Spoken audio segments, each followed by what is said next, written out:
नमस्कार दोस्तों, मेरा भी हंस, मैं आप सभी का स्वागत करता हूं अपने चैनल पे। दोस्तों, जो लोग हमारे इस वीडियो को पहली बार देख रहे हैं, प्लीज़ हमारे इस वीडियो को लाइक कर दीजिएगा और हमारे चैनल को सब्सक्राइब कर दीजिएगा, साथ ही बेल आइकन को जरूर दबा दीजिएगा।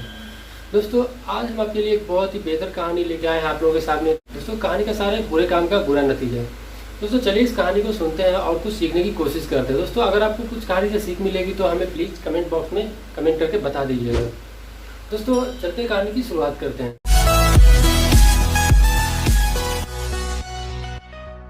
दोस्तों, एक बार की बात है कि एक गांव में एक बहुत ही गरीब किसान रहता था। वो किसान अपने किसी भी तरह से मेहनत करके एक छोटा सा उसके पास एक ज़मीन का टुकड़ा था और उसके पास एक बैल था जिसके भरोसे वो अपनी खेती करके अपना जीवन यापन करता था।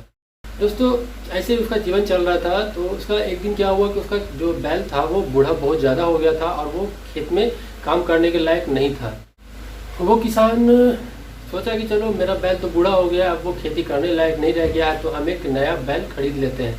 उसने अपने मेहनत की कमाई से कुछ पैसे जमा करके रखे थे और उसी पैसे से उन्होंने सोचा कि चलो एक बैल खरीद लेते हैं, फिर अपने काम को हम करने लगेंगे। ये सोच के वो किसान चला जाता है बैल खरीदने के लिए। वो जब बैल खरीद के वापस आ रहा होता है तो उसे रास्ते में 4 युवक उनसे मिलते हैं और वो चारों युवक उस किसान से पूछता है कि चाचा, आप इस बैल को बेचोगे? तो वो किसान बेचारा सोचने लगता है कि हमने तो इस बैल को 1000 रुपये में ख़रीदा है, क्यों ना इसे अगर हम ज़्यादा पैसे में इन चारों लड़के को बेच दें तो हमारे पास कुछ ज़्यादा पैसे हो जाएंगे और हम फिर उससे एक अच्छा बैल भी खरीद लेंगे और पक्का कुछ पैसे भी हमें बच जाएंगे। ये सोच के किसान ने हामी भर दी और वो चारों लड़का फिर बोला कि चाचा, ये तो बहुत ज़्यादा आपने पैसे बोल दिए, इतने ज़्यादा इससे बैल के दाम नहीं हो सकते हैं। हम ऐसा करते हैं कि हम एक पंच का गठन करते हैं और वो पंच जो हमें बोलेगा, जिस रेट में इस बैल का जो भी मूल्य लगाएगा वो मूल्य हम आपको दे देंगे और इससे आपको भी कोई आपत्ति नहीं होगी। वो किसान भी सोचा कि चलो ठीक है, बात मान लेता है उस चारों की। और फिर क्या होता है, उसी समय कुछ देर के बाद उस रास्ते से एक वृद्ध व्यक्ति गुजर रहा होता है। तो उस वृद्ध व्यक्ति को सबने मिलके फिर पंच बना दिया और उस पंच में उसको शामिल कर लिया। बोला कि ये हमारे जो आपके बैल का मूल्य है ये तय करेंगे, कितना इसका कीमत होना चाहिए, उसके अनुसार से हम आपको वो कीमत दे देंगे। इससे आपको भी आपत्ति नहीं और हमें भी आपत्ति नहीं। तो किसान बेचारा था, वो मर्यादा पालन करने वाला था, वो किसी के मतलब बात को तुरंत भरोसा कर लेता था, वो हाँ कर देता है। उसके बाद दोस्तों देखिए क्या होता है, वो जो चारों लड़का था वो बिल्कुल ठगी था और जो वो वृद्ध व्यक्ति था जो कि जिसको इन लोगों ने सरपंच बनाया था, पंच बनाया था, वो वृद्ध व्यक्ति इस चारों लड़के का पिता था। अब आगे देखिए क्या होता है, उस वृद्ध व्यक्ति ने जो पंच जिसे बनाया गया था, उस वृद्ध व्यक्ति ने इस बैल की कीमत मात्र 600 रुपये का लगा दिया। ये 600 रुपये इस बैल का कीमत लगाने के बाद किसान को समझ में आ गया कि हम आज ठग के चक्कर में पड़ गए हैं, हमें ठगा गया है। दोस्तों, लेकिन ये कुछ कर नहीं सकता था, ये वचनबद्ध था, एक बार जुबान देने के बाद ये पीछे नहीं हटता था किसान। तो उन लोगों ने मात्र 600 रुपये में इसके बैल को खरीद लिया और चला गया।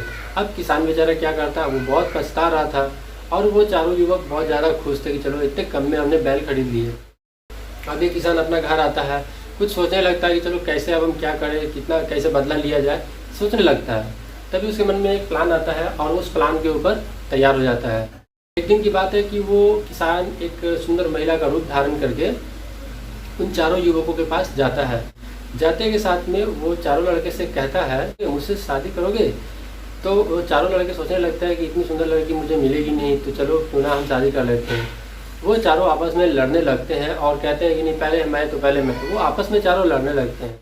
ये किसान जो था, जो सुंदर लड़की का रूप धारण करके गया था, ये किसान उस चारों लड़के को बोलता है कि आप आपस में लड़ना बंद कीजिए और हमारी कुछ इच्छाएं हैं, हमारी जो कुछ चाहत है उसे जो भी पूरा कर देगा फिर उससे मैं शादी कर लूँगी। इतना बोल के वो किसान व्यक्ति उन चारों लड़कों को उस काम में भेज देता है। मुझे मतलब जैसी जो भी इसकी इच्छा थी वो उन लड़कों को बताया और वो लड़के वहाँ उसकी इच्छा पूरी करने के लिए वहाँ से चले जाते हैं। तभी इस किसान को मौका मिलता है और वो किसान उस वृद्ध व्यक्ति की यानी उस चारों लड़के के पिता की बहुत अच्छे तरीके से पिटाई कर देते हैं। पिटाई करने के बाद वो वहाँ से चले आता है। जब उस वृद्ध व्यक्ति के चारों पुत्र उसके घर पे आते हैं तो वो अपने पिता की इसकी दुर्दशा देख के उससे रहा नहीं जाता है। वो बहुत बेचैन हो जाते हैं, लेकिन बहुत गुस्से में आ जाते हैं, लेकिन वो कुछ कर भी नहीं पाता है क्योंकि उसे उस किसान का घर नहीं पता है कहाँ है। तो वो बेचारा मायूस होकर बैठा रह जाता है वो लड़का चारों। फिर एक दिन की बात है कि जब किसान का अभी भी बदला पूरा नहीं हुआ था, वो बदला लेने के लिए एक दिन एक वैद्य का रूप धारण करके उस वृद्ध व्यक्ति की इलाज करने के लिए जाता है। तो वहाँ पे जाने के बाद वो उन चारों लड़कों को अलग अलग तरह की जड़ी बूटियों का जो उसको ज़रूरत था उसे लाने के लिए वो चारों लड़के को भेज देता है। वो चारों लड़के जैसे ही जड़ी बूटी लाने के लिए चले जाते हैं तो इस किसान ने उस बूढ़े व्यक्ति को बहुत पीटे मारते मारते उसे बिल्कुल समझो कि आधमारा सा कर दिया था, मतलब उसको मृत्यु के नज़दीक पहुंचा दिया था। और वहाँ से वो अपने बैल को लेके वापस आ जाता है। जब उनके उस वृद्ध व्यक्ति के चारों लड़के वापस आते हैं तो अपने पिता की इतनी बुरी दुर्दशा देख के वो बहुत ज़्यादा बौखला जाते हैं, लेकिन उसे वो कुछ कर नहीं सकता है। उसे समझ में आ जाता है कि आज के बाद हम कभी किसी से ठग नहीं करेंगे, क्योंकि ठग का जो हमेशा जो होता है वो विपरीत ही उसका रिजल्ट आता है। उसके बाद से उसके चारों बेटे ने प्रण ले लिया है कि आज के बाद हम कभी भी किसी के साथ ठग नहीं करेंगे। उसके वृद्ध व्यक्ति ने भी प्रण लिया कि आज के बाद हम किसी के साथ कभी ठग नहीं करेंगे, क्योंकि बुरे काम का हमेशा नतीजा बुरा ही होता है। और इस तरह से वो जो साधारण सा किसान था वो अपने बुद्धिमानी से, अपनी चतुराई से अपने बैल को भी वापस ले आता है और खुद भी अपने काम में फिर से लग जाता है। दोस्तों, इस कहानी का मोरल ये है कि ज़िंदगी में कभी भी किसी से ठग मत कीजिए, कभी भी बुरे काम मत कीजिए, क्योंकि उसका रिजल्ट हमेशा ही बुरा होता है। ठग का हमेशा रिजल्ट ठग ही होता है। दोस्तों, उम्मीद करता हूँ आपको ये कहानी अच्छी लगी होगी। दोस्तों, प्लीज़ हमारे इस वीडियो को लाइक कर दीजिएगा, सब्सक्राइब कर दीजिएगा, बेल आइकन को जरूर प्रेस कर दीजिएगा। दोस्तों, मिलते हैं फिर अगली वीडियो में एक नई कहानी के साथ, इसी तरह की मोटिवेशनल स्टोरी के साथ। जब तक के लिए बाय बाय, जय हिंद।